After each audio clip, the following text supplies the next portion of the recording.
Ya, ahora sí. Iba a grabar porque luego siempre se me olvida y ya no tenemos las grabaciones ni nada, pero ya, ahora sí. Entonces, bueno, me parece que ustedes solo van a tener como que renal un módulo chiquito de 4 semanas. Entonces, como que dividí como en 4 clases. Ya tuvimos la primera, que fue como que ver más o menos cada parte de la nefrona, pero no especificamos qué hacía cada parte. Y también vimos lo de la tasa de filtración glomerular, el aclaramiento renal y así. Esta vez vamos a ver, en cambio, todo lo de la irrigación hacia el riñón, de la arteriola aferente, eferente, que aunque no lo crean es súper importante en renal y les va a servir no solo para renal, sino de aquí en adelante. Y ya les voy a decir como que algunas cositas ya como que clínica, como que algunos fármacos, qué cosas funcionan, o sea, qué cosas les van a servir en adelante. Entonces, para que vean que fisiología no es algo como que de aprenderse para este momento y ya olvidarse, sino que es algo que les debe servir para siempre. ¿Y qué más les iba a decir? Y bueno, de ahí la siguiente clase que tengamos el próximo jueves, ahí sí ya veremos todo esto de la reabsorción, la secreción, todo esto de la formación de orina y para qué sirve cada parte de la nefrona, que es como que la parte más importante de renal. Y también como que les voy a decir igual cositas chiquitas de fármacos y así, para que ya tengan en mente y estén mejor preparadas para ya sus próximos módulos y así.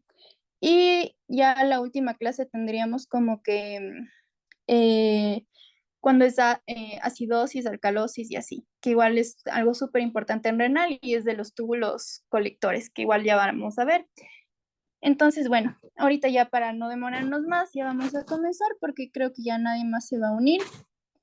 Y bueno, a ver, espérenme un ratito que pongo la pantalla.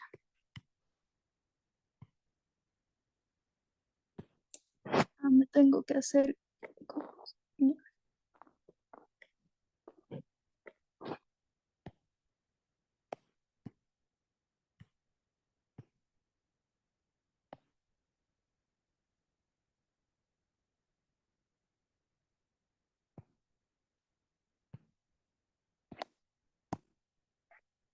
Ya. Ya verán, quizás no todas estuvieron en la tutoría del anterior jueves, aunque creo que sí, la mayoría, ¿ya? Entonces ahorita vamos a hacer un repasito súper chiquito de 10 minutos de lo que vimos la anterior clase para que así igual ya tengan mejor grabado todo lo que vimos y ya ahí sí comenzamos, ¿ya? Entonces, ¿alguien quiere decirme qué es aclaramiento renal? Quizás tome. A ver, de lo que me acuerdo, el aclaramiento es la velocidad con la que me parece un soluto está saliendo. Sí, muy bien, Dome, súper bien. Entonces, el aclaramiento renal es la velocidad por la cual se elimina una sustancia por los riñones.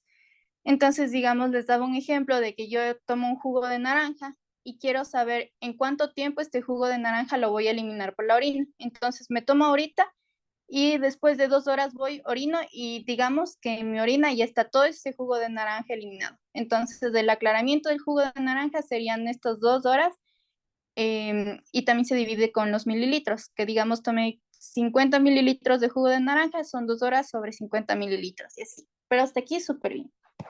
Ya. De ahí, ¿qué es la tasa de filtración glomerular? Quizás, Carlita, ¿te acuerdas?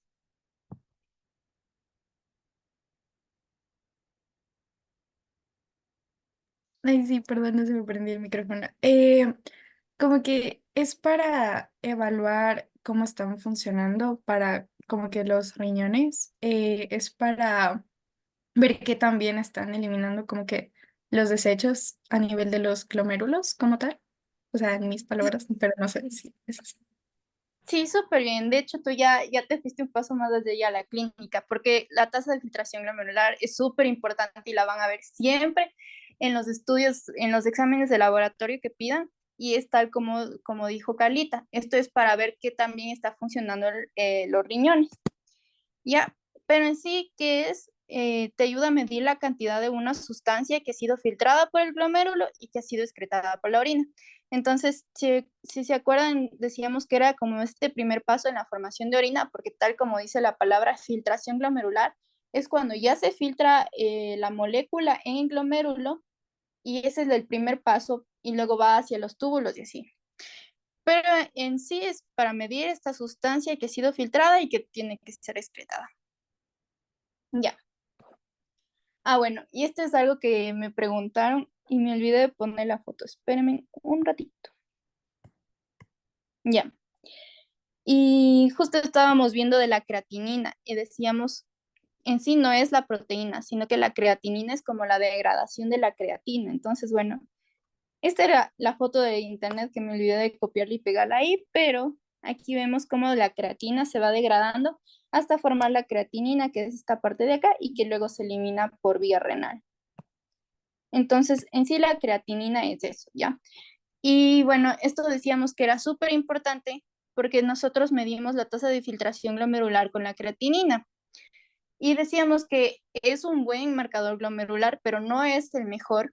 ¿Y por qué no es el mejor? Porque al ser esta creatinina como un desecho de una proteína, nosotros podemos desechar esta proteína más si es que, digamos, tenemos algún problema muscular, porque la creatina está en nuestros músculos, entonces si tenemos algún problema muscular, podemos estar desechando más creatinina al contrario que una persona sana. Entonces podemos ver la creatinina elevada y decir, ah, tiene un problema renal, pero de hecho no es renal, sino muscular, pero bueno, ya. Entonces, hasta aquí esa parte y ahorita lo que vamos a hacer es como que un Kahoot, ya de, ya como para finalizar esta parte, denme un ratito. Y de ahí ya vamos a lo que tenemos que ver esta tutoría.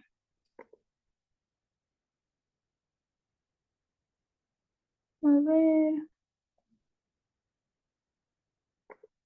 espérenme un ratito mientras pongo esto. Ya.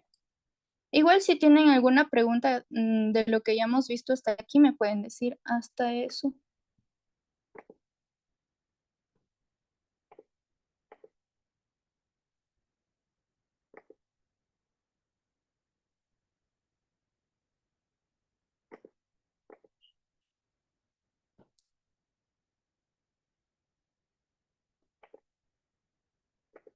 Ya.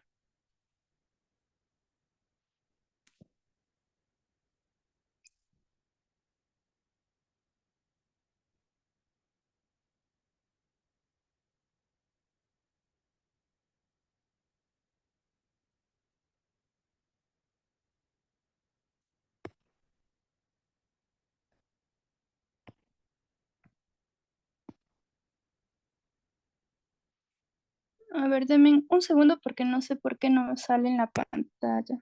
Creo que ya salió. No.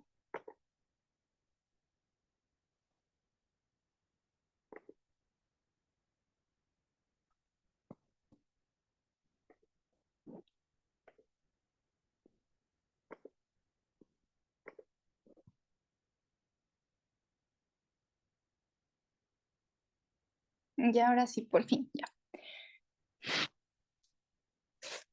Ya, entonces espérense a que se cargue el juego un ratito y ya contestamos estas preguntas y ya. Y no importa si se equivocan o si algo no saben, porque aquí estamos todas para aprender, entonces incluso mejor porque uno aprende más cuando se equivoca. Entonces, ahí busquen su celular o algo para que ya se conecten y empecemos.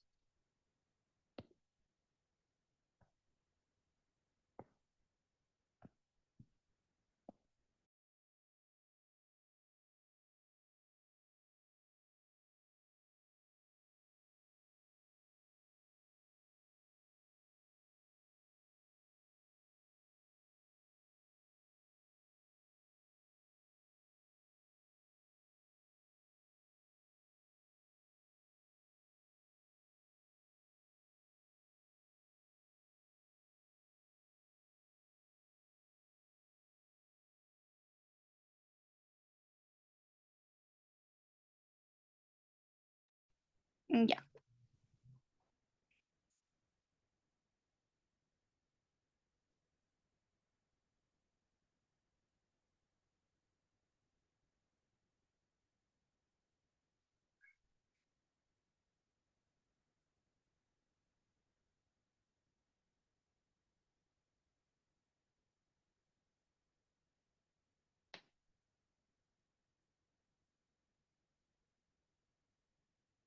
Ya, muy bien. Bueno, creo que puse muy cortito el tiempo como para pensar bien la pregunta. Solo puse 10 segundos, pero ya. Entonces, la pregunta decía, ¿cuál de las siguientes hormonas no es sintetizada en el riñón? Y la respuesta era colecalciferol.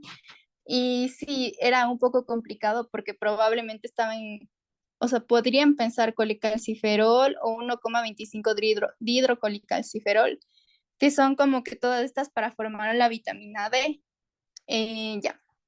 Pero algo que es súper importante que ustedes no se olviden nunca es que en muchos libros, digamos, a la vitamina D y a todos estos precursores y todo este metabolismo, incluso a la renina, no se los toma como si fueran en sí hormonas. Pero aquí puse esta pregunta porque en el Costanzo sí le pone como si fueran hormonas a las tres, pero por ejemplo, si leen el Guyton, me parece que renina le toma como si fuera una enzima, pero esto es solo como para que se acuerden. Pero de ahí en sí, las que son secretadas y sintetizadas en el riñón son la renina, la 1,25 dihidroxicolecalciferol y la eritropoyetina, ¿ya? Entonces, bueno, en cuanto a la eritropoyetina, lo que habíamos dicho las clases anteriores, que es súper importante. La eritropoyetina, o sea, pueden olvidarse de las otras, pero de la eritropoyetina no se olviden, porque ¿qué habíamos dicho? Que ayudaba a la maduración de los eritrocitos. Entonces, cuando los eritrocitos están en la médula ósea, necesitan de esta hormona que está sintetizada en el riñón para poder madurar. Por eso ustedes más adelante, cuando ya entren a módulos clínicos, van a ver que hay personas que tienen problemas renales y tienen anemia. Y uno dirá que tiene que ver que una persona con problema renal tenga anemia. Aparentemente parece que no tiene nada que ver. Y luego se acuerdan de que la anemia puede ser porque el riñón no está secretando esta eritropoyetina y por lo tanto no están madurando los eritrocitos, entonces la persona no tiene eritrocitos maduros, entonces no sirve para nada que los tenga. Y es por eso que tiene anemia.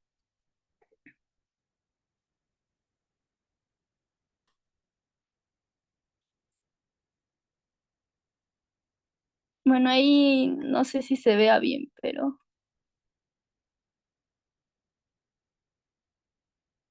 Uy, perdón, ahí sí fue mi error, pero bueno. Y ya vamos a ver qué indicaba la número 4 porque no vi la foto. Pero ya vamos a volver a repasar todas las partes de la nefrona. Muy bien. Ya, ¿cuál crees que sería el valor del aclaramiento de la albúmina?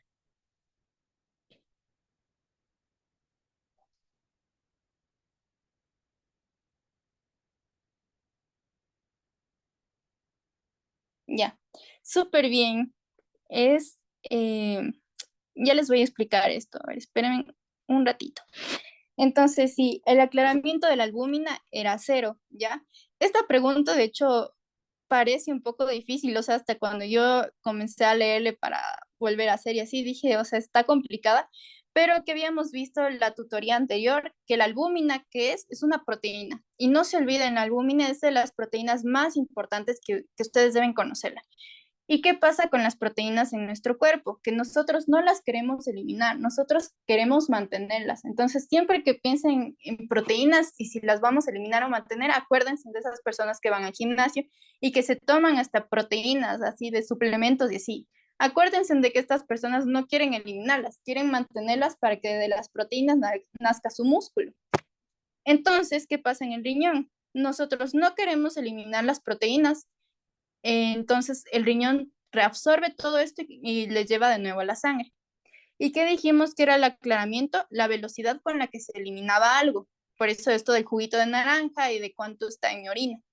Entonces, si es que yo digo cuál es el aclaramiento de una proteína, va a ser cero, porque no va a estar eliminándose en el riñón, va a seguir estando en el torrente sanguíneo. Entonces, aquí la pregunta era como decir, ¿cuánto albúmina estoy eliminando por la orina? Cero. Yo no elimino albúmina, yo no elimino proteínas por la orina, ¿ya? Pero súper bien. Esta pregunta era difícil.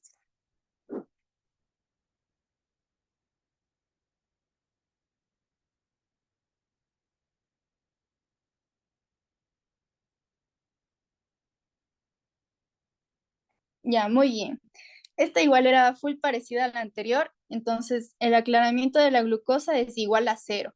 ¿Por qué? Porque la glucosa, ¿qué es? La glucosa es la energía, o sea, lo que nosotros queremos obtener en cada alimento. Yo me como un pan, el pan tiene glucosa. Entonces, ¿qué sucede? Que esta glucosa la formo, o sea, la utilizo para formar ATP. Entonces, todo el ciclo de Krebs, de la glucólisis y lo que ya saben. Entonces, yo tampoco quiero eliminar la glucosa. Lo que yo necesito es como que mantenerla dentro de mí, en mi torrente circulatorio, para que forme ATP. Pero ¿en qué personas ustedes sí pueden ver que hay una eliminación de glucosa por la orina? En los diabéticos, porque tienen tanta glucosa que ya el cuerpo no sabe qué hacer y comienza a eliminar. Entonces eso pasa en la diabetes y por eso es que antes lo que hacían los doctores cuando no habían tantas pruebas de laboratorio y así, era tomarse la orina. Capaz ustedes habían escuchado esto o no, pero así hacían. Y si es que la orina era dulce por la glucosa, entonces les diagnosticaban diabetes. Entonces, ¿por qué era esto? Porque los únicos que eliminan glucosa son los diabéticos. Las personas sanas no eliminamos glucosa y por lo tanto, ¿cuál va a ser el aclaramiento? Cero.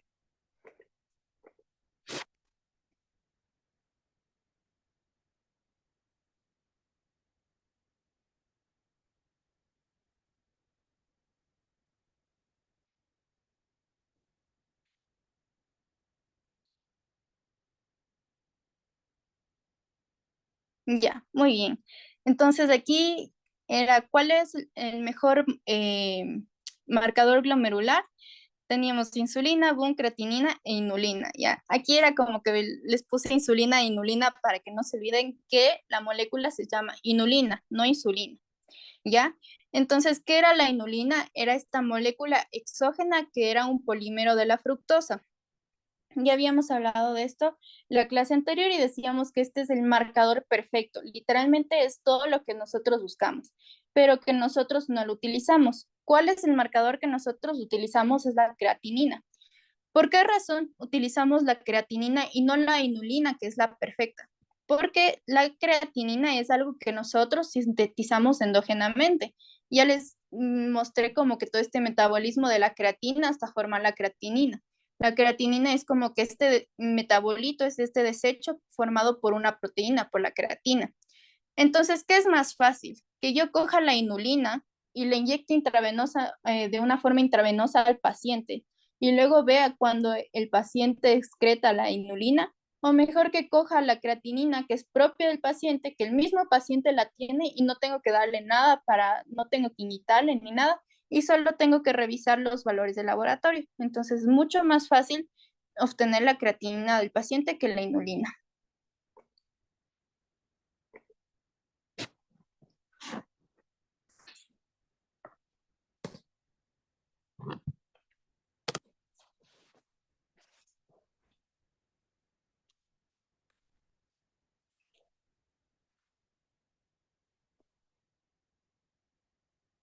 Ya. Ya, este en cambio dice, ¿cuál de las siguientes es una característica que debe tener un marcador glomerular? Y aquí podían ser dos respuestas. Una poder ser filtrada por el glomérulo o la otra podría ser no debe ser absorbida ni secretada, ¿ya? Pero ¿qué características no eran necesarias? El ser una molécula endógena o ser una molécula exógena. Esas no son características necesarias porque ya tenemos los ejemplos que dijimos. Una molécula exógena sería la inulina, que es un marcador glomerular y es el mejor.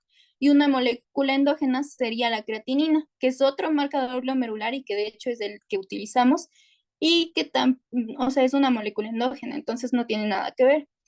Pero ¿qué características tiene que tener un marcador glomerular? Lo que habíamos dicho en la clase anterior, puede ser que debe ser filtrada por el glomérulo, porque un marcador glomerular es este que tiene que pasar por el glomérulo, atravesar em, todos estos túbulos de la nefrona y luego ser excretado por la orina. Entonces tiene que ser filtrado por el glomérulo.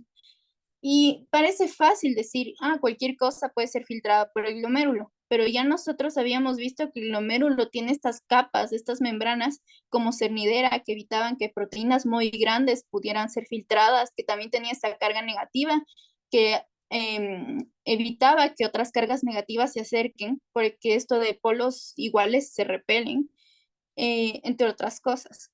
Y también esto de que no debe ser absorbida ni secretada, porque si yo digo, quiero tomarme jugo de naranja y ver cuánto lo excreto, entonces yo asumo que los 500 mililitros de jugo que me estoy tomando, voy a excretar los 500. Pero ¿qué pasa si me tomo 500 mililitros y excreto 700 mililitros? Que estoy secretando de algún modo, estoy secretando 200 mililitros más.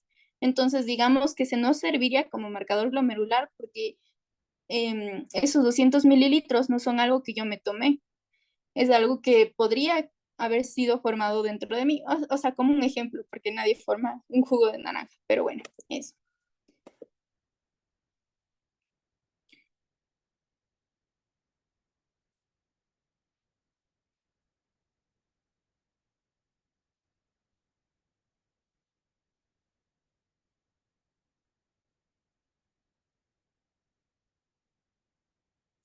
Ya, muy bien. Y aquí este es como que la pregunta más importante que siempre deben tomar en cuenta. Si yo tengo una tasa de filtración glomerular baja, ¿cómo encontraría la creatinina en mi sangre? Entonces, la creatinina ya sabemos que en la orina va a encontrarse muy bajita para que mi sangre esté muy alta. Porque, o sea, lo mismo, el mismo tema, el jugo de naranja. Me tomo el jugo de naranja y resulta que orino y en la orina no hay el jugo de naranja. Entonces me pregunto, si no está en mi orina, ¿dónde está?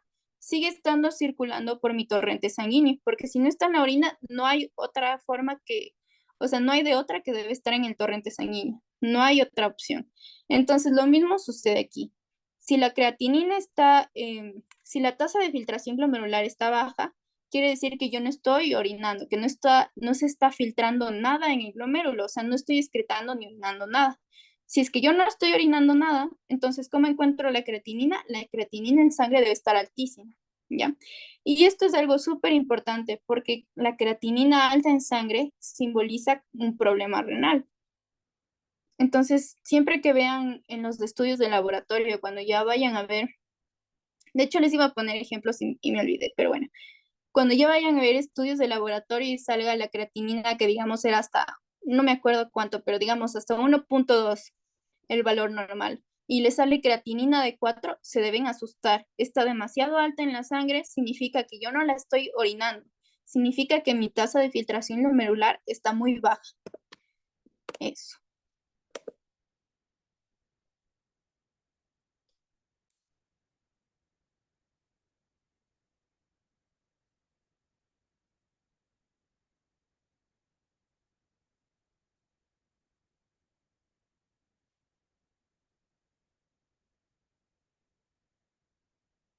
Ya, aquí no era menor, aquí tiene que ser mayor.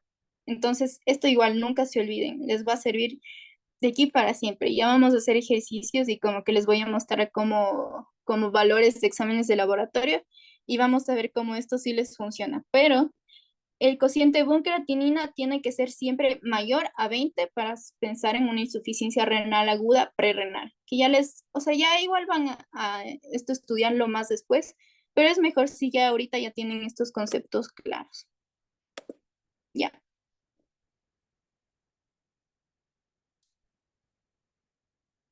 Bueno, aquí está el número 2.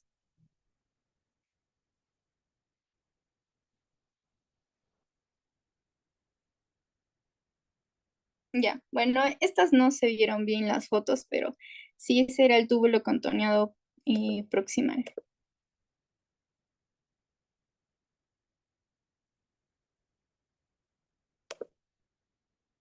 Ya, súper bien, chicas. Entonces, igual no importa si algo no supieron o si es que no se acordaban bien, igual ya aquí repasamos. Y lo importante, yo creo que lo más importante es eso que les puse, como que esto tiene alguna correlación clínica. Igual si es que algo no entienden, ahí me dicen ahorita o me pueden escribir lo que ustedes quieran. Ya haremos luego otro ejercicio chiquitito de esto para que no se les olvide jamás en la vida. Y ahorita Pero sí, sí, una pregunta, entonces, ¿la creatinina sí se desecha un poquitito en la orina? sí, no, verás. La creatinina es como el desecho de esta proteína. Entonces, ¿qué nosotros habíamos dicho de la inulina? A ver, déjame ver.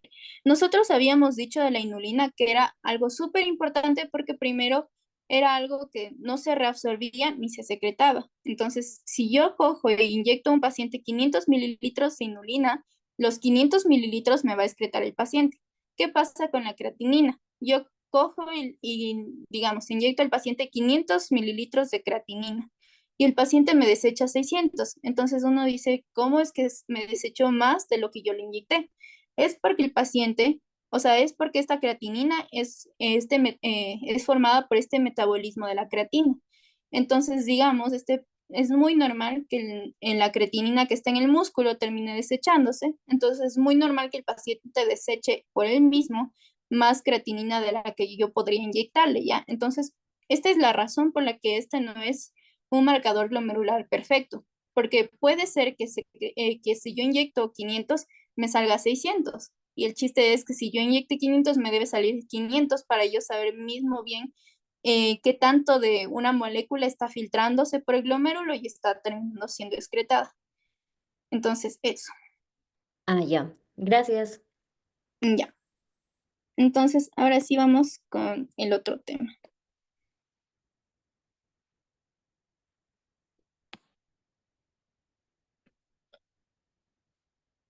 Ya, bueno. Entonces, de ahí ya vimos. Y ahorita vamos a ver las arterias. Ya, entonces, esto ya es como la parte anatómica. Entonces, ya sabemos que que el riñón va a ser irrigado por la arteria renal. Entonces, aquí tenemos el dibujito de la arteria renal. Aquí tenemos la vena renal. Y bueno, esto ya es lo que sabíamos. Ahora, ¿qué sucede? Que de la arteria renal van a haber ramificaciones que son interlobulares. Entonces, aquí hay las ramificaciones que son estas arterias de aquí, estas son las interlobulares, ¿ya? Entonces, bueno, ustedes dirán, ¿por qué se llama interlobulares si es que el riñón no tiene lóbulos? Bueno, les pusieron así y usualmente ustedes van a ver que igual siempre les ponen así los nombres de las arterias, tipo pulmonar, luego lobular y así. Lo mismo aquí, a pesar de que el riñón no tiene lóbulos. De ahí de las interlobulares, nosotros vemos, aquí tenemos a la interlobular y miren, luego se va para acá una arteria y se va para acá otra. Esas son las arterias arqueadas. Y si se dan cuenta, literalmente forman un arco, son las arqueadas, ¿ya? Que bueno, aquí están. Entonces, interlobulares, arqueadas, y de las arqueadas salen las radiales corticales. Entonces, miren, aquí teníamos a las arqueadas y miren, estas ramitas chiquitas se van hacia la corteza y esas son las corticales. Y de las radiales corticales, ahí sí nacen las arteriolas, que son las aferentes. Entonces de aquí no se van a observar, pero de aquí nacen las aferentes. ¿Se acuerdan que cuando nosotros habíamos visto como la estructura del glomérulo, perdón, de la nefrona, habíamos visto que la arteriola aferente y diferente se unían en el glomérulo? Entonces, imagínense en lo chiquitas que tienen que ser estas arteriolas para que irriguen una nefrona, que la nefrona es demasiado chiquitita, es diminuta, solo se puede ver en el microscopio. Entonces, aquí obviamente no las vamos a ver, pero en una nefrona se vería así. Entonces, miren, aquí tenemos a la eferente y aquí tenemos a la aferente. Ahora, de las arteriolas aferentes, ya estas se van hacia el glomérulo y todo bien, ya. Y luego tenemos a las arteriolas eferentes. Las arteriolas eferentes dan lugar, miren a qué da lugar. Se siguen yendo para acá y se van a entrelazar con toda la nefrona. Y estos se llaman los capilares peritubulares, que son los que les puse aquí. Los capilares peritubulares son los que rodean la nefrona y son los que ayudan a la reabsorción de cosas, que ya vamos a ver en la siguiente tutoría, que es súper importante estos capilares, porque es lo que nosotros decíamos. Si yo me estoy comiendo una glucosa, entonces la glucosa no tiene que ser eliminada por la orina, esta tiene que llegar a la sangre. Entonces, ¿cómo llega a la sangre? Por dos formas. Una, que no atraviese el glomérulo. Y la segunda puede ser que sí atraviese el glomérulo, pero que sea reabsorbida de nuevo a la sangre. ¿Y cómo es que vuelve a llegar a la sangre? Vuelve a llegar por medio de estas capilares peritubulares, que bueno, ya veremos esto mucho mejor luego. Ya, Y de los capilares peritubulares nacen las arteriolas eferentes. Perdón, no. De los capilares peritubulares ya se van hacia las venas renales, que bueno, esta es la vena renal. Entonces ya va la vena renal y ya de ahí todo regresa hacia el torrente sanguíneo. Entonces, esta es como que la parte de las arterias. Ahora, ¿qué es lo más importante aquí que ustedes se tienen que saber? Son las tres arterias.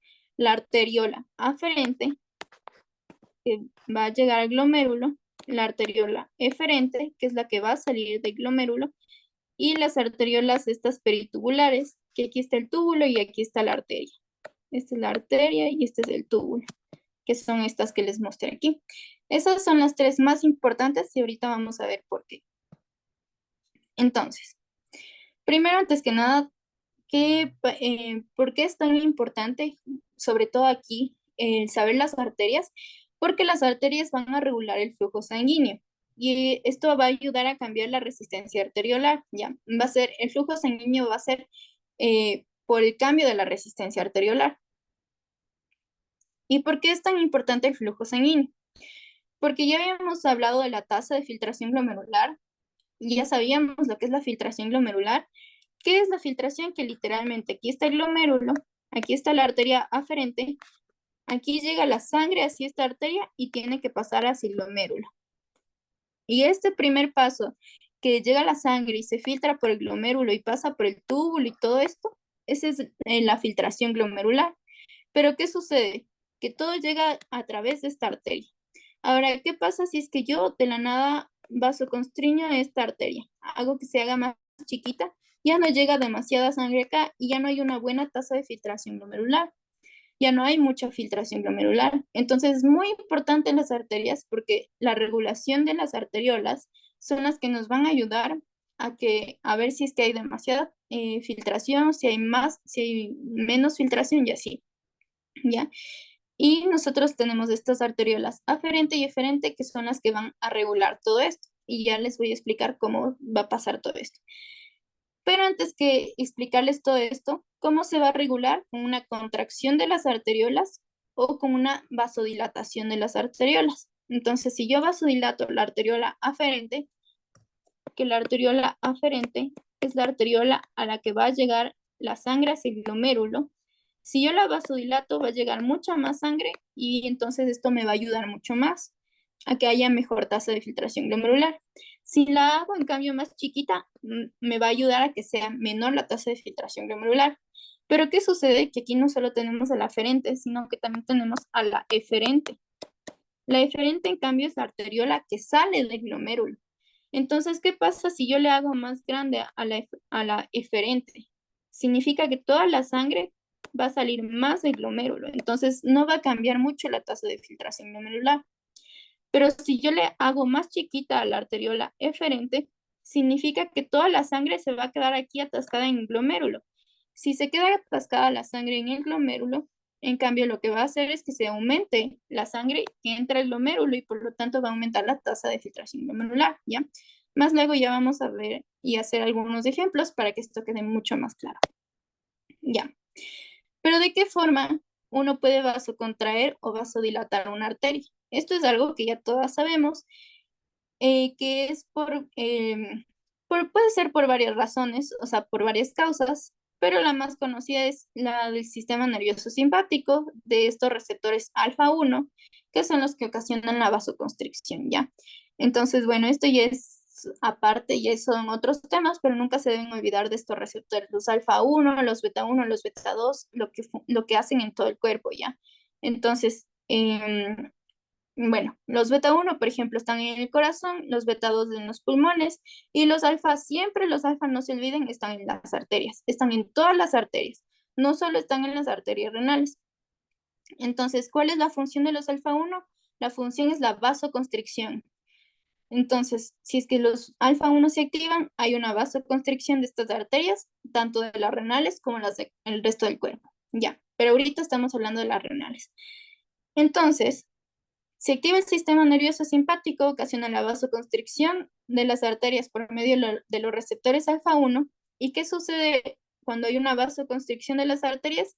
Que la tasa de filtración glomerular disminuye. Entonces, aquí nuevamente tenemos al glomérulo, a la arteria aferente y a la arteria eferente. Entonces, esto es lo normal. Luego resulta que hay una vasoconstricción, entonces de lo que era así, llegaba muchísima sangre, ahora se vasoconstriñe y queda así, y ahora llega mucha menos sangre. Eso es la tasa, entonces eso es, así es como se disminuye la tasa de filtración glomerular. Pero no solo es por el sistema nervioso simpático, sino que también tenemos algo súper importante que es la angiotensina 2, ¿ya? Y me parece que ustedes ya pasaron por cardio, entonces, fijo, esto le recuerda así de, capaz les hicieron dibujar el eje renina, angiotensina, aldosterona. Fijo, esto le recuerda.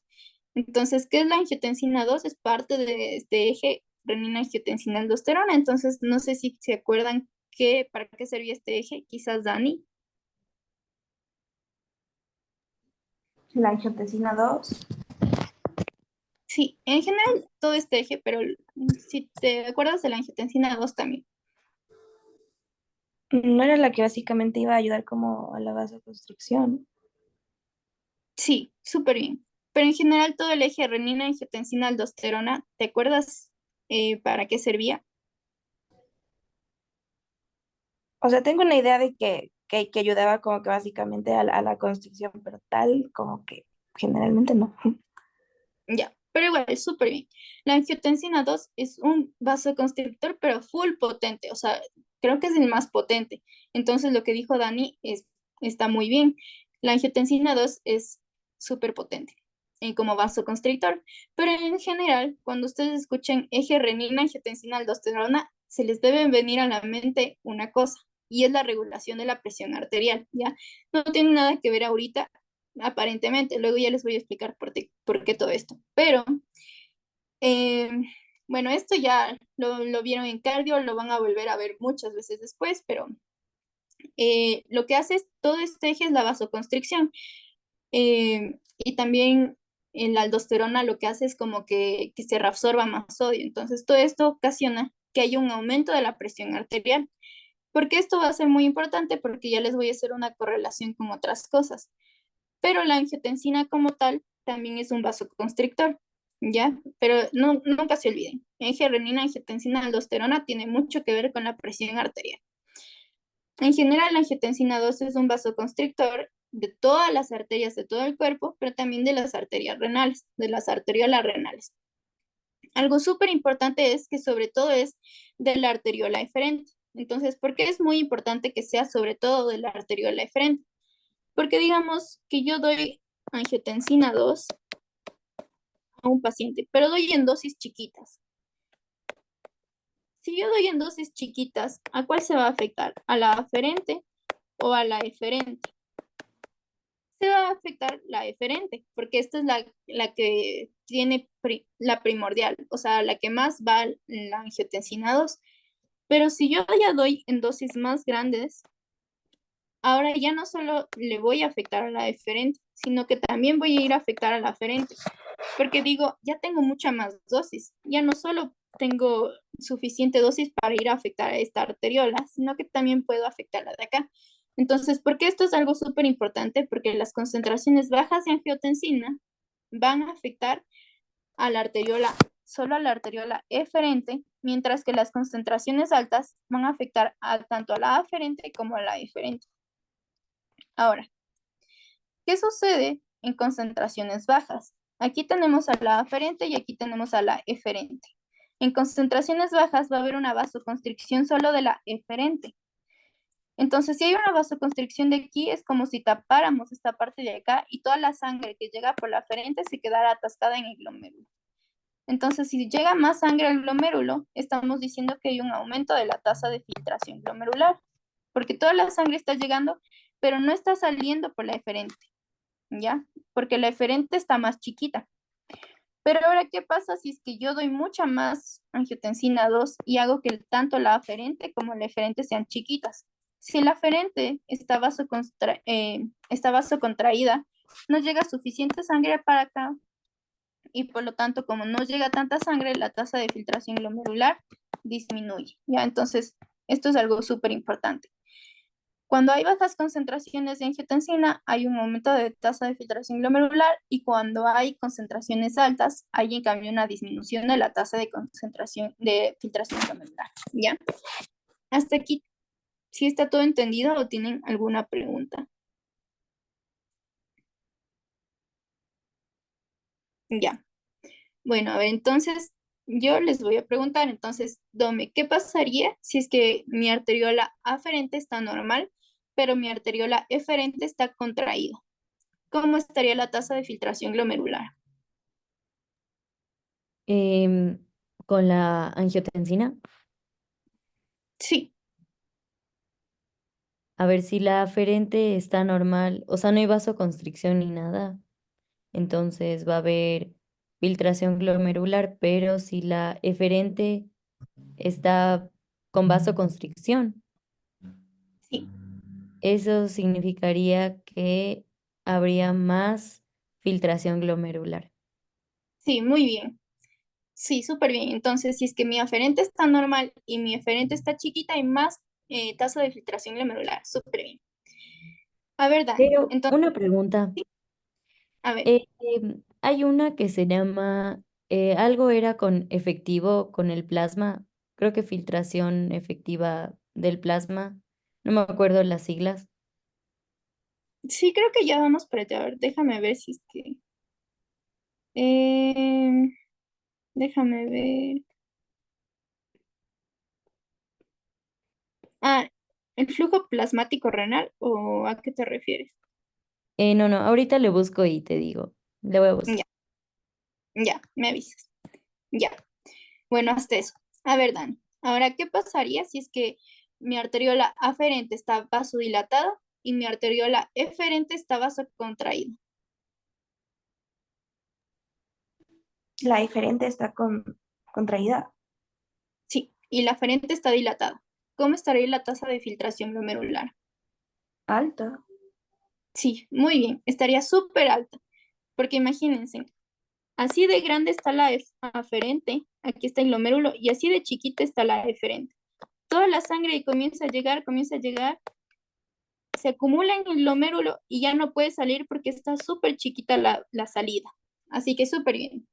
Está súper alta la tasa de filtración glomerular. Ahora, Carlita, ¿qué sucede si es que mi arteriola aferente está vasocontraída y mi arteriola eferente está vasodilatada? ¿Cuál está contraída? Verito, perdón, no escucho bien. La aferente, la de...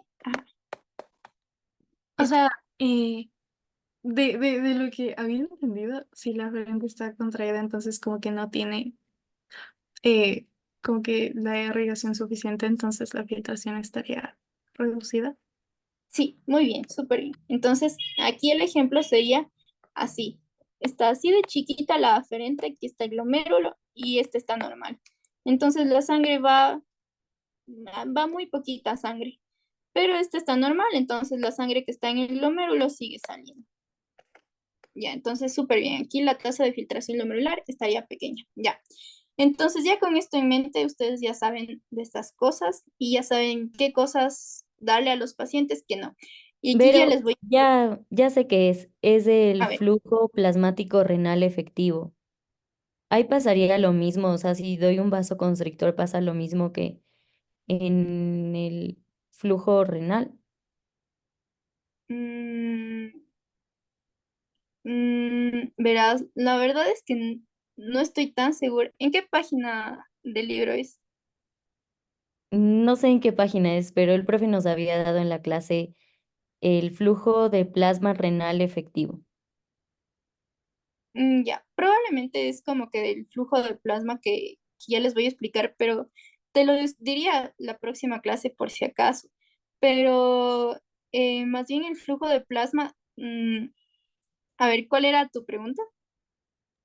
O sea que si, por ejemplo, en una situación nos dicen que nos dan como un vasoconstrictor de angiotensina, ¿qué sucedería en el flujo de plasma renal efectivo y en el que ahorita estamos viendo que era el flujo?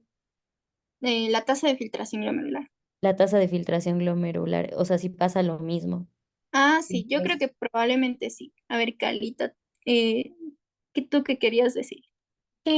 Como que primero justo lo que estabas preguntando de en qué página estaba eso, creo que es la como que 260 de Constanzo, Ya. como que ¿dónde está eso? Y como que yo tenía la pregunta porque justo vi cuando menos tomaron la prueba de, o sea, uno de los quizzes y como que quería ver si nos podías explicar bien lo de cómo se saca el RBF, que no sé como que cuáles son las siglas en español, porque como que nos puso una señora de tanto peso y no sé qué tiene este gasto cardíaco, entonces como que saquen justo lo que estaba diciendo Dome y el RBF. Y yo no tenía idea, solo me acordaba que uno era como que el 25%, pero de ahí no había entendido cómo sacar eso.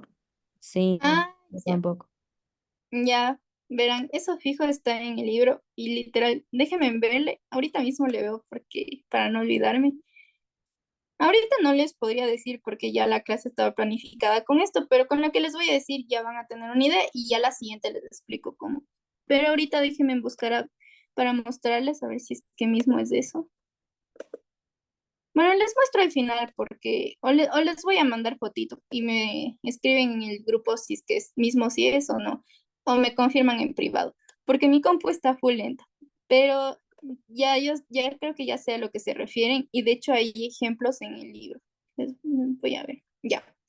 Pero sí voy a tomar eso en cuenta y ya les explico la siguiente clase por si acaso les vuelva a tomar algo.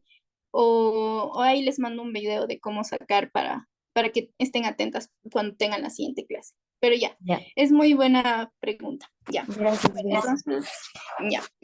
Entonces, bueno, estábamos hasta ahí, entonces ya sabemos qué cosas hacen que las arteriolas se contraigan o se dilaten, ¿ya? Entonces, hasta aquí que vimos que se contraían con los receptores alfa 1 que son receptores del sistema nervioso simpático, se contraen.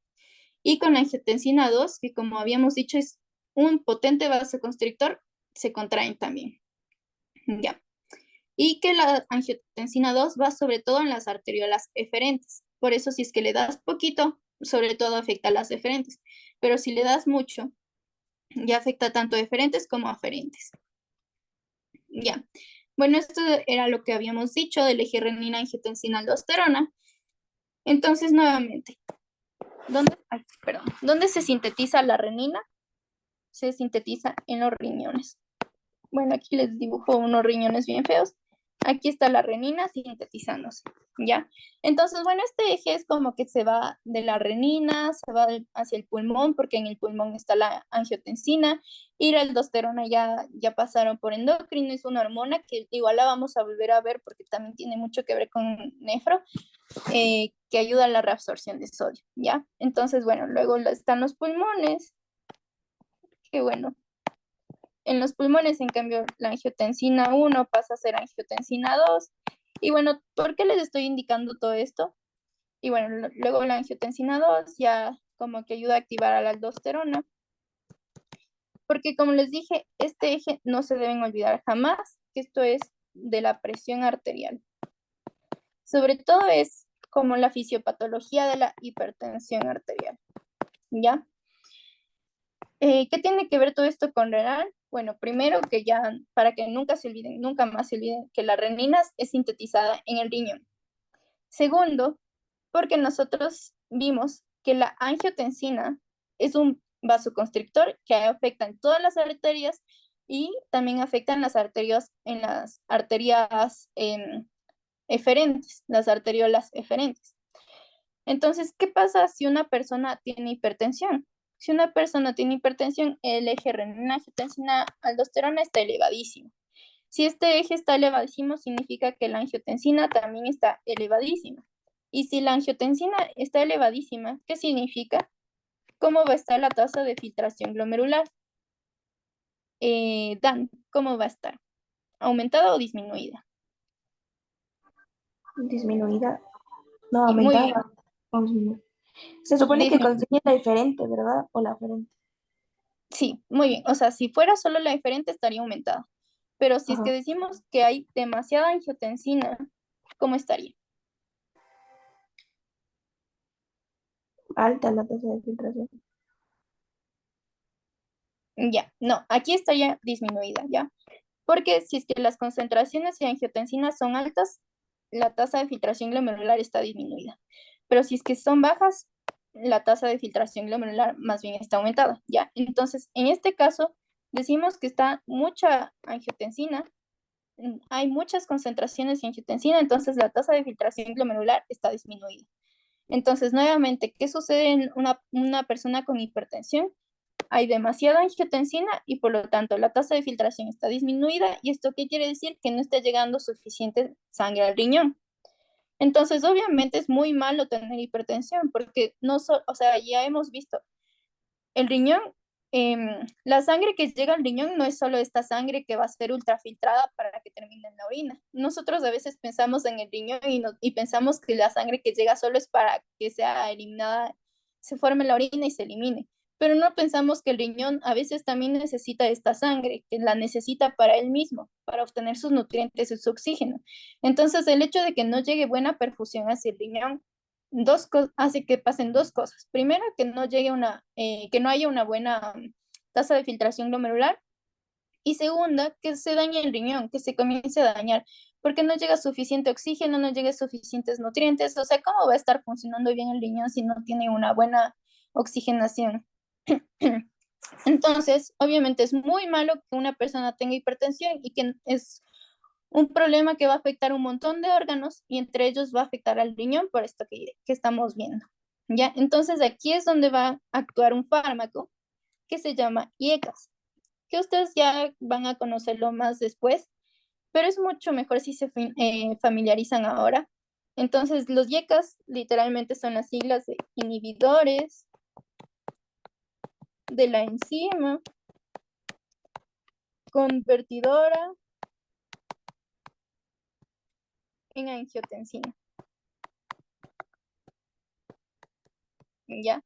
Entonces, ¿qué son IECAS? Los inhibidores de la enzima convertidora en angiotensina. Entonces, vamos de nuevo aquí. Teníamos a la renina pasa a la angiotensina 1 y la angiotensina 1 pasa a la angiotensina 2. Ya, digamos que esto es en simples palabras, ya, porque es un eje un poco más largo, pero es básicamente esto. Entonces, ¿dónde actúan estos fármacos? Estos fármacos actúan justo aquí, ya para que ya se deje de formar la angiotensina 2. Y que habíamos dicho que la angiotensina 2 es este vasoconstrictor. Entonces, si tú le das a un paciente un fármaco IECA, es un fármaco súper bueno para el riñón, porque estamos eliminando, estamos evitando que se forme la angiotensina. Entonces, estamos evitando que haya una vasoconstricción y por lo tanto evitamos que la tasa de filtración glomerular y que el riñón como tal deje de tener una buena perfusión. Pero en general, ¿para qué nosotros damos IECAS? Los IECAS son para la presión arterial. Entonces son fármacos para la presión arterial, pero si ustedes se dan cuenta, también tiene un efecto benéfico en los riñones, ¿ya? Con esto no quiero decir que si tienen un paciente con un problema renal, les den un IECA. Pero ¿qué quiere decir con esto? Que hay comorbilidades. Que si ustedes ven un paciente con presión arterial y encima más es un paciente que tiene insuficiencia renal, ustedes ya saben que van a dar qué fármaco van a dar porque les va a ayudar a un 2 en 1, tanto para el corazón como para los riñones, ¿ya? Entonces, bueno, esto es algo que ya les digo, les sirve ahorita para entender mejor por qué la angiotensina 2 es mala para el riñón y les sirve a futuro para cuando tengan cardio. Y se acuerdan del eje, que es un eje que ayuda a la hipertensión y que se acuerden que los IECAS ayudan tanto a la presión arterial como son benéficos para el riñón, ¿ya? Bueno, y esto saqué de un libro de fármaco, solo así para que se acuerden siempre. Entonces, aquí tenemos las clases de hipertensivos que se dan y dependiendo de la enfermedad concomitante. Y bueno, aquí tenemos la enfermedad renal crónica y podemos dar antagonistas adrenérgicos beta, pero también podemos dar IECAS, ARAS y beta bloqueantes, ¿ya? Y aquí tenemos a los IECAS que son súper importantes. Y los ARAS tienen una función súper parecida a los IECAS, entonces, bueno. Y bueno, aquí tenemos como que una parte del libro que dice, los inhibidores de la enzima convertidora de angiotensina son fármacos de primera línea para tratar la insuficiencia cardíaca, la hipertensión en pacientes con nefropatía crónica, que era lo importante, y el mayor riesgo de arteriopatía coronaria. Ya bueno, pero lo importante aquí es que son para tratar personas con nefropatía crónica.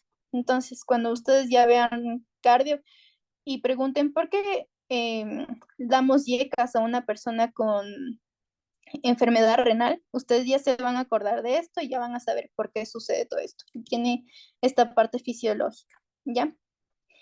Y bueno, finalmente también tenemos a las prostaglandinas. Entonces, ¿qué habíamos visto hasta ahora? Los receptores alfa 1 vasocontraen, la angiotensina 2 vasocontrae, y ahora vamos a ver a las prostaglandinas. ¿Qué hacen las prostaglandinas? Las prostaglandinas, en cambio, vasodilatan. Entonces, hasta aquí este es el primer vasodilatador que vamos a ver. ¿Y qué vasodilatan? A las arteriolas aferentes y eferentes. Ya. Entonces, bueno, aquí no hay ningún, como que aquí está más fácil de entender, porque si es que las arteriolas son vasodilatadas, siempre lo que va a pasar es que la tasa de filtración glomerular va a aumentar, ¿ya? Entonces, sobre todo, ¿qué prostaglandinas? Ustedes van a ver que hay varios tipos de prostaglandinas. ¿Cuáles son las que vasodilatan? La E2 y la I2, me parece. Ya. Entonces, si les llega un paciente y ustedes, ya, entonces de aquí vamos a ver este caso, ¿ya? Entonces les llega un paciente que les sale con una creatinina de 4, creatinina de 4, y digamos que lo normal es hasta 1,2, ¿ya? Entonces le sale una creatinina de 4 y dice que no está orinando bien tampoco y así. Entonces ustedes tienen que darle algún fármaco de estos que les voy a poner. Le pueden dar angiotensina, le pueden dar adrenalina o le pueden dar prostaglandinas. ¿Qué fármaco le pondrían? ¿El 1, el 2 o el 3? Carlita, ¿cuál pondrías tú? Eh, ¿Podrías ahorita repetir como que los valores para estar como que segura? Ya. Es un paciente que tiene una creatinina de 4 y el valor normal, digamos, es hasta 1,2. Y te dicen, o sea, va al hospital y tú dices que le puedes poner entre alguno de estos 3 fármacos. ¿Cuál le pondrías y por qué creerías? ¿Por qué le pondrías? La creatinina que estamos analizando es como que en la sangre o ya en la orina. Ya, muy bien. Esta es una creatinina en la sangre. Usualmente siempre va a ser en la sangre. Ah, ok. O sea, ¿cuál le pondría para por lo que tiene? Sí. Primero, ¿qué crees que tengo? O sea, que no está filtrando la creatinina como tal. Sí, muy Entonces, bien. si eso como que está pasando, eh, la tasa de filtración estaría reducida, ¿verdad? Sí, muy bien. La tasa de filtración glomerular está reducida. Y como habíamos hablado antes, como que la niveles altos de aldosterona son los que producen la vasoconstricción en la aferente. Entonces, sí es como que para ayudarle a que ya no le pase eso, como que, ¿cuáles son las opciones? Es que por alguna razón no veo bien, como que está borroso. Ya. Esta es la angiotensina, la uno. La 2 es la, digamos, adrenalina. Y la 3 son prostaglandinas. Ya vi. O sea, primero angiotensina, no, Ya, muy bien. por el eje, y de ahí prostaglandinas. Muy bien. La respuesta aquí sería prostaglandina. Ya.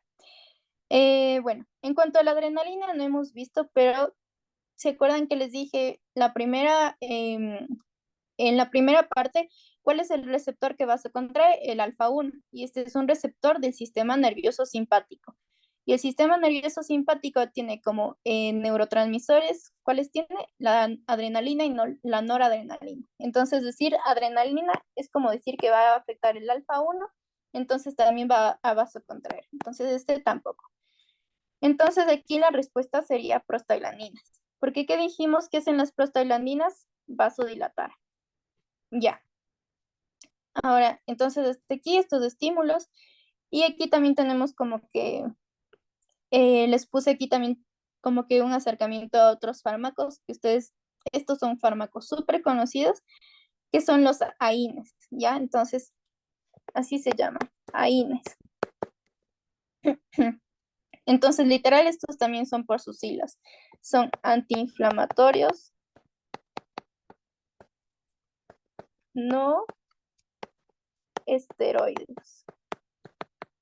Ya. Entonces, ¿por qué les pongo aquí a los AINES? Que literal, antiinflamatorios no esteroides.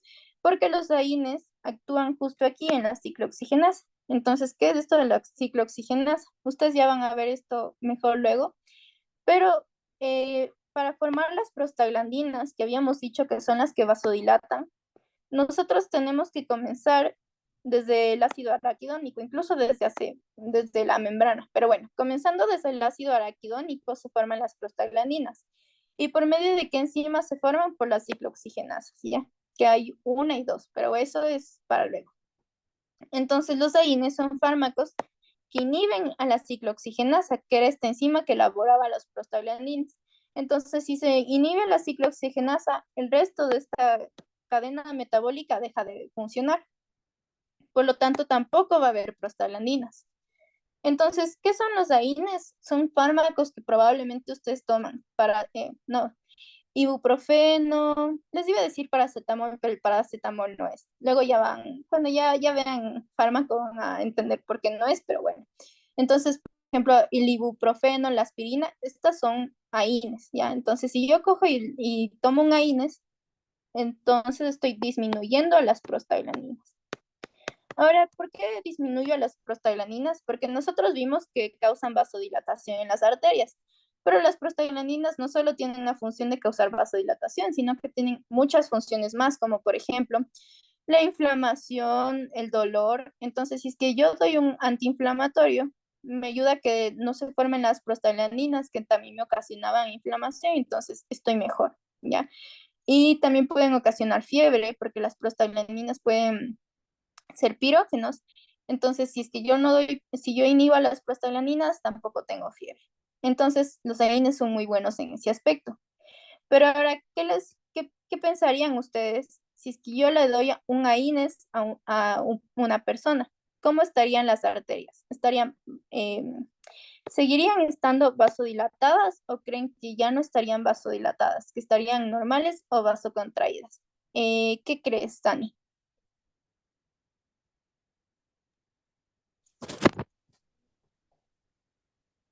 ¿Qué función cumplían los AINES?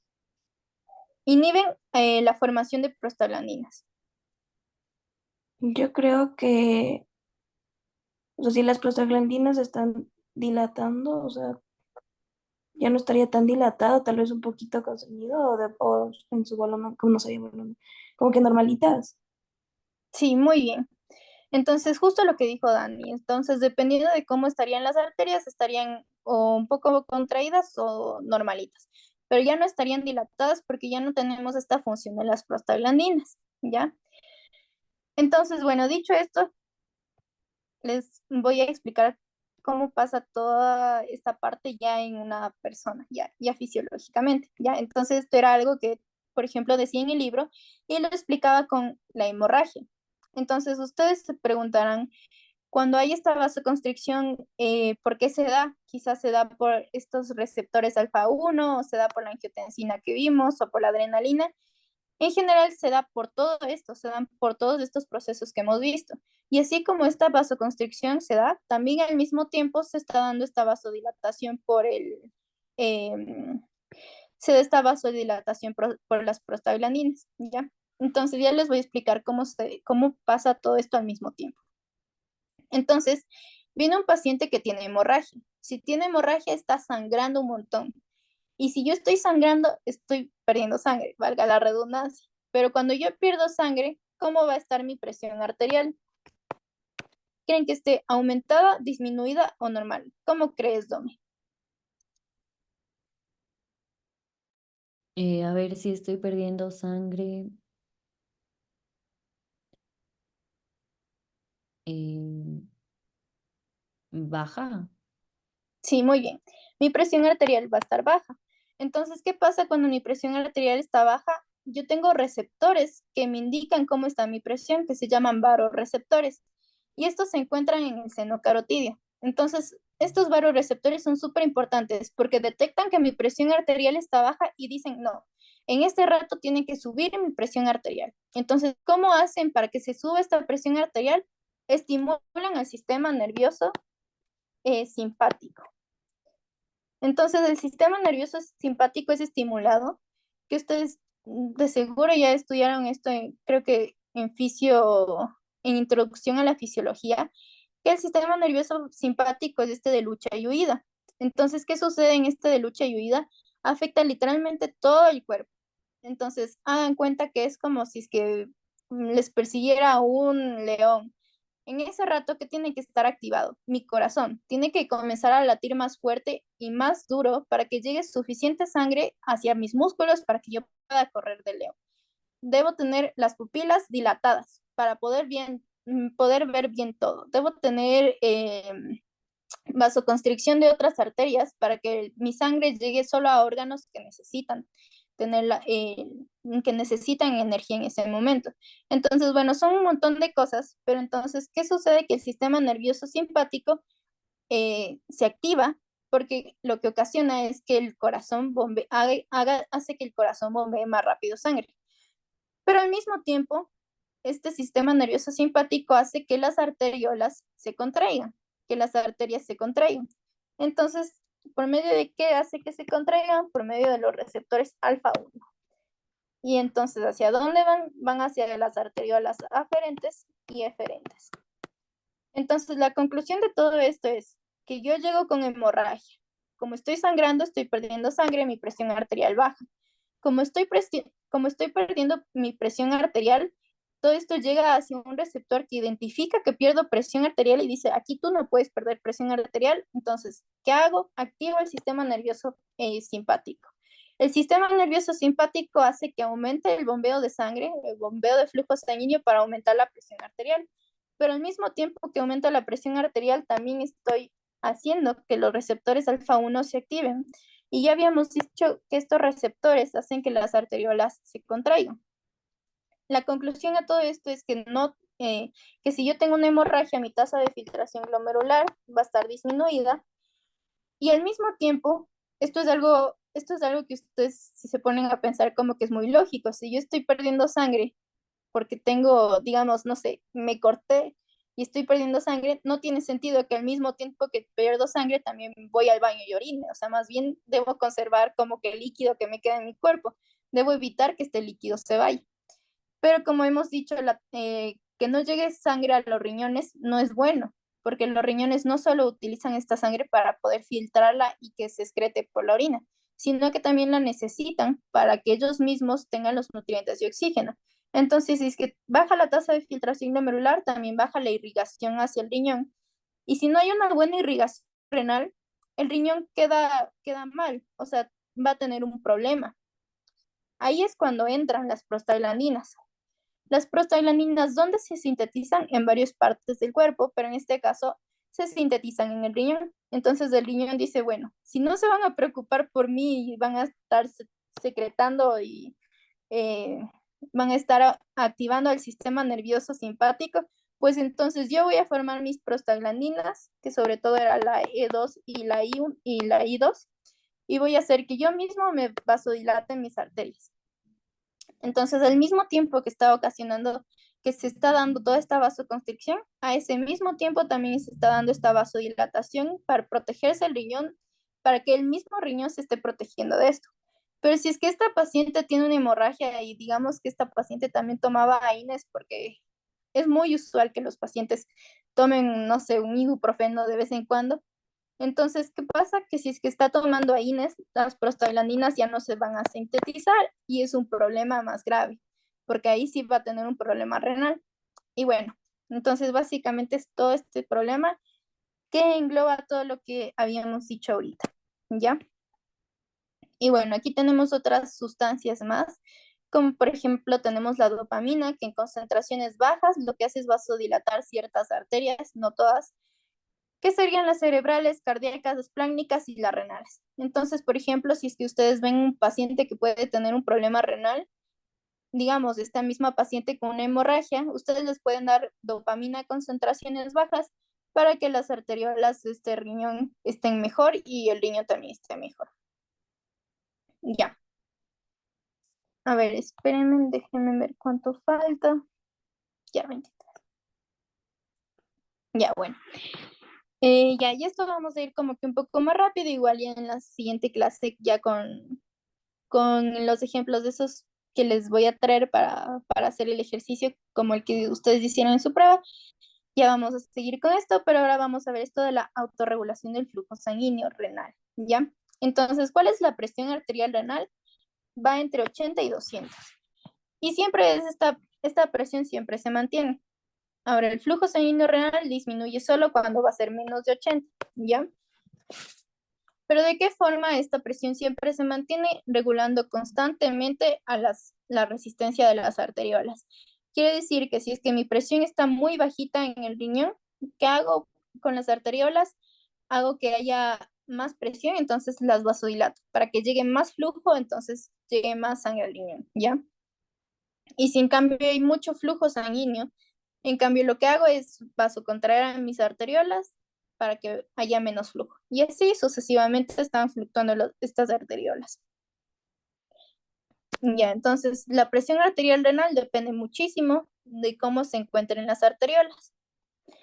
Ahora, para medir el flujo sanguíneo renal, nosotros vamos a necesitar calcular también el flujo plasmático renal y el del hematocrito. Ya, entonces, para calcular el flujo plasmático renal, nosotros lo calculamos viendo el aclaramiento de un ácido llamado el ácido paraminohipúrico, ya que, bueno, eh, es PAH, ya, en la forma fácil de leer este nombre, ¿ya? Entonces, ¿por qué tenemos que calcular este ácido? Perdón, sí, este ácido, porque este ácido tiene las características de que no va a ser ni sintetizado ni degradado por el riñón, ¿ya? Esto significa que si es que yo cojo y veo este ácido excretado, significa que este ácido que está excretado va a ser la cantidad exacta, no va a ser mayor porque el riñón no lo puede sintetizar, ni va a ser menor porque el riñón no lo puede degradar. También este no va a afectar el flujo plasmático renal y también los riñones van a eliminarlo todo, ¿ya? Significa que si es que llega este por el glomérulo y pasa hacia el riñón, va a terminar siempre eliminado por la orina y no va a ser reabsorbido nuevamente el torrente sanguíneo. Ya, y esto va a significar que las venas renales van a tener una concentración de 0, porque las venas renales ya llevan el resto de los nutrientes hacia el resto del torrente sanguíneo. Pero este ácido no va a llegar al torrente, sino que se va a eliminar por la orina. Ya, bueno, esto es lo que hablábamos más antes. Entonces estábamos diciendo cuáles son los efectos de diversas sustancias con la filtración glomerular. Entonces la noradrenalina disminuye, la adrenalina disminuye y así sucesivamente. Igual ya les voy a mandar las diapos y allí ya pueden verle mejor qué cosas van a vasodilatar y qué cosas van a vasocontraer. Pero es lo que les dije más o menos. Y aquí igual tenemos los efectos. Entonces, si hay una contracción de la arteriola aferente, ¿qué va a pasar con la tasa de filtración glomerular? Va a disminuir. ¿Y qué va a pasar con el flujo plasmático renal? También va a disminuir. ¿Ya? Entonces, si ustedes se dan cuenta, muchas veces ambos van a disminuir, pero en este caso, por ejemplo, en este caso específico, la contracción de la arteriola eferente, que es esta de abajo, va a hacer que la tasa de filtración glomerular aumente, pero el flujo plasmático renal va a disminuir, ¿ya? Porque como no va a haber no va a llegar hacia la arteriola eferente suficiente sangre, el flujo plasmático se va a quedar en el glomérulo y no va a proseguir. Pero la tasa de filtración glomerular sí va a estar aumentada porque la sangre se va a quedar en glomérulo y va a salir por los túbulos. Pero esta sangre no va a ser para el riñón, sino va a ser para la eliminación por la orina, ¿ya? Bueno, y así sucesivamente. Aquí también tenemos otros ejemplos, pero estos no son tan importantes. Estos son como que los más importantes de lo que sucede en el flujo plasmático renal y en la tasa de filtración glomerular. Y bueno, aquí en cambio vamos a hablar de otra cosa súper importante, ya como para terminar, y ya en la siguiente clase ya vemos esto mejor. Y es de la mácula densa en las células yuxtaglomerulares, que en general hablamos de este complejo yuxtaglomerular que tiene el riñón, ¿ya? Entonces, cuando ustedes pasaron por cardio, fijo, les preguntaron qué parte del riñón sintetizaba la renina, y ustedes fijo pusieron las células yuxtaglomerulares, o quizás les pusieron dónde está la renina, dónde se sintetiza, es en el riñón, pero específicamente dónde, en las células yuxtaglomerulares. Entonces, por ejemplo, yo tuve cardio antes de tener nefro, entonces esto era algo que yo me aprendí de memoria porque yo en sí no sabía que era una célula yuxtaglomerular, pero sí sabía que secretaba la renina. Entonces esto era algo que yo me aprendía para las pruebas, pero no sabía lo que era porque aún no veía nefro. Pero ahora, luego ya cuando vi nefro, supe que las células yuxtaglomerulares se encuentran justo aquí.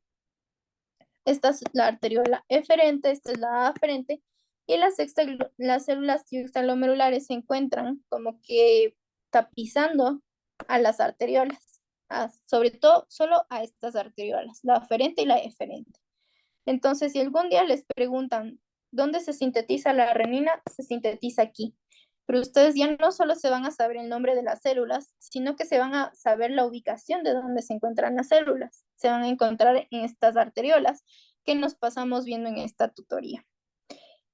Ahora, también es algo súper importante hablar de la mácula densa, que miren, la mácula densa se encuentra justo aquí entre la arteriola eferente y entre la arteriola aferente, ¿ya? Tiene como que el glomérulo para ella solita. Y lo mismo pasa acá. La 7, esta 7 que se ve este puntito rosado, igual acá, este puntito rosado, esa es la mácula densa. Aquí tenemos a la aferente, a la eferente y el glomérulo. Entonces, esto es como la parte amplia, perdón, la parte chiquita, y esto es haciéndole zoom. Haciéndole zoom se ve así. Entonces, ya sabemos que las células yuxtaglomerulares sirven para sintetizar la renina, pero ¿para qué sirve la mácula densa? La mácula densa sirve en cambio para monitorear la concentración de cloruro de sodio. Entonces, primero, ¿qué es la mácula densa? Son estas células epiteliales que son cúbicas, y son células epiteliales del túbulo, porque si ustedes ven en esta imagen, lo que nosotros estamos viendo es el túbulo. Literalmente son células epiteliales del túbulo que están como que ahí acomodaditas, juntitas, que comienzan a estar juntitas y tienen la función de monitorear las concentraciones de cloruro de sodio. Luego ya vamos a ver que es súper importante esto porque el cloruro de sodio es algo que se está eliminando, reabsorbiendo y así constantemente en el riñón. Pero si nosotros vemos una orina hipoosmolar, o sea que tiene poco sodio y poco cloro, lo que hacen estas células de la mácula densa es que, como ustedes ven, la mácula densa está súper cerquita de las células yuxtaglomerulares que sintetizan la renina. Entonces, lo que hacen es que van hacia las células yuxtaglomerulares y hacen que les piden que sinteticen renina. Entonces, se aumenta la renina. Por lo tanto, si se aumenta la renina, se va a aumentar la angiotensina. La angiotensina era un vasoconstrictor.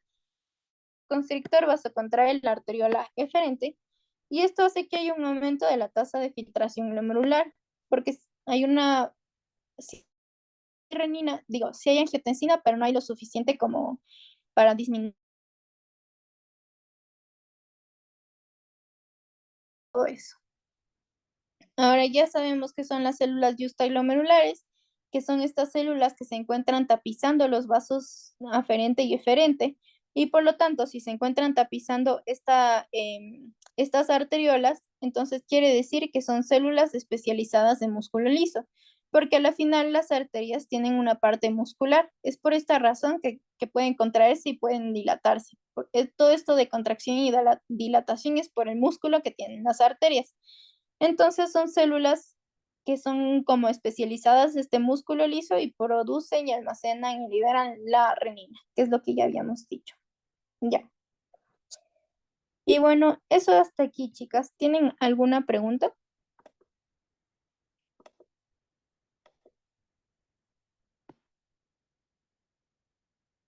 Ya. Bueno, a ver, denme un segundito a ver si es que encuentro lo que me dijeron para ver si es que... No, a ver, esperen. No, mejor les voy a mandar una foto y ahí me dicen si es que mismo es eso o si es que no. Ahí me responden en el grupo o me responden en privado, ¿ya? Bueno, entonces eso sería todo por ahora, chicas. Nos veríamos el siguiente jueves, igual a la misma hora y todo, y ahí veríamos, acabaríamos de ver mejor como que este tema, solo el ejemplo que tuvieron en la prueba y de ahí ya iríamos a ver toda la parte de los túbulos. Gracias, Vero. Chao. Perfecto.